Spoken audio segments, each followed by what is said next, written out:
Nên đã tổ con nè thế đấy giờ gì à? Nên đã tổ con nè đây. Tất cả nữa. Cái chống cơ nó tất cả nữa. Cái này là tiền nhiều, cái sao nó tụ tập sự nhất là này nha. Cái lợn, cái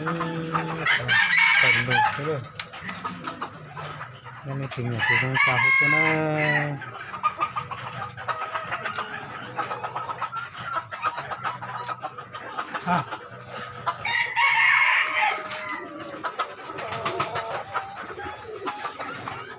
Nên từ giờ tôi tới đây cho nó từ từ rồi lấy nhặt tí cho rồi rong cao nó cho cái nào để cho cả chân nó sẽ nó ít cho con nào nó cứ giờ họ rong cao sư rồi ít tuổi tận nó thế nó trong tít tia nó cho cái nào này có cái tủ này chả là gì mua này nó xin chả đây là tiền nhà tụi tao nó rong coi giả này cho cái nó của rong giả nó cái gì đừng bảo nó thế nó không gì nữa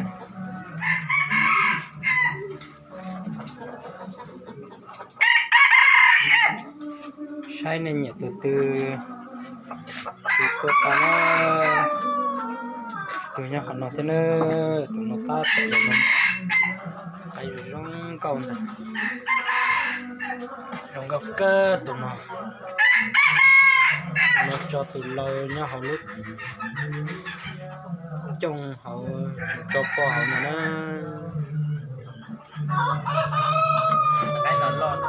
cái rong cầu cơ cách đi chỉ như trong này xưa tôi tầm nó thế nữa cho nên một sai nữa tôi cho bây giờ lại ta chỉ tôi tầm nó chụp giật tôi nó tụi nó lúc xuất của dùng lên nó này nó còn có cha xì này nè cái chỉ như dùng lên nó xin là nó cho từ những cái này nếu số có đó nên mình nó cái quả rong bò nó này cả ta cứ rong cao cây này tụi nó nè lưu ý nè sai lưu ý tụi nó lưu ý sao hầu như sai giờ chỉ tọt tu lại lưu ý chỉ cho cả đi nó này cái gì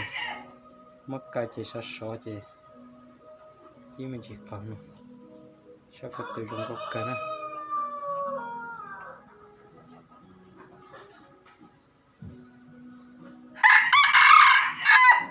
rong cây này tụi nó này đi cáiตัวrong cây này đi tàu về tàu thế này của tàu cái nó từ thì cho mình đi tàu tàn á cái cũng dữ đó này là từ chỗ cái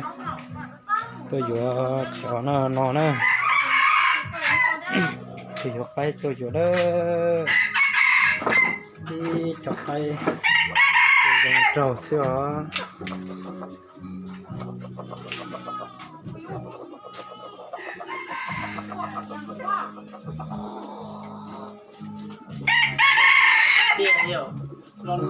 Tua sốt tù đi mà nè, cái xin chờ nè, này nhỉ cái xin chờ lần tàu nè, từ mấy nhỏ lo mê bà ta mà cho từ hôm nay là nó, tụi nó có sốt bọt rồi nên nó như rồng có không có gì lại, phải như rồng có gì mà xưa, ta bỏ chọc bỏ.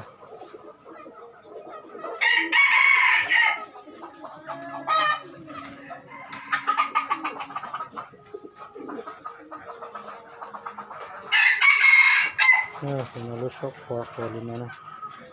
rồi rồng cơ nè.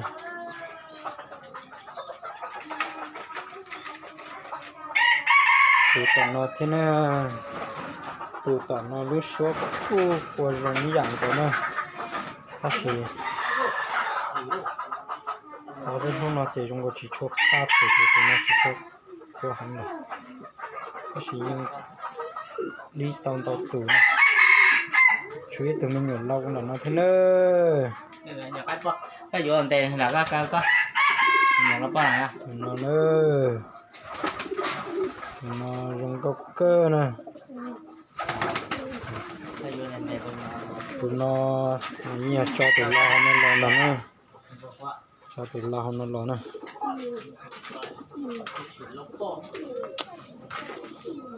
Hết cái này gặp tôi gì nè,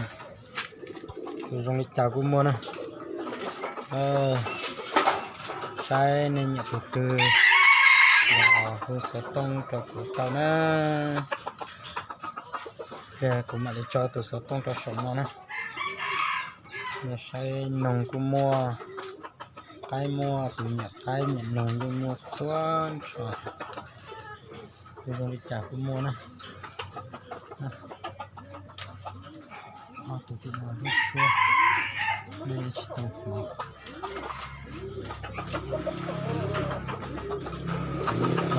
còn có cơm còn đi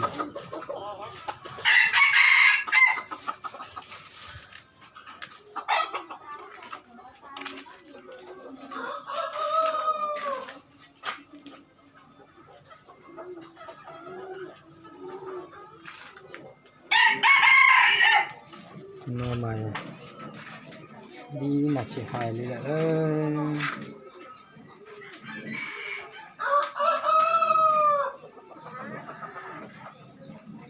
cái gì à dòng cao theo cuồng bọc nào là thế này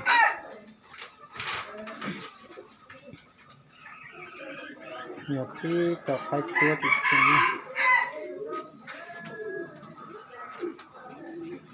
Xin kính chào cả nhà, quay trở lại với kênh mua bán ô tô cũ Khải Đăng Tô Hải Phòng. Em chuyên mua bán trao đổi ký gửi tất cả dòng xe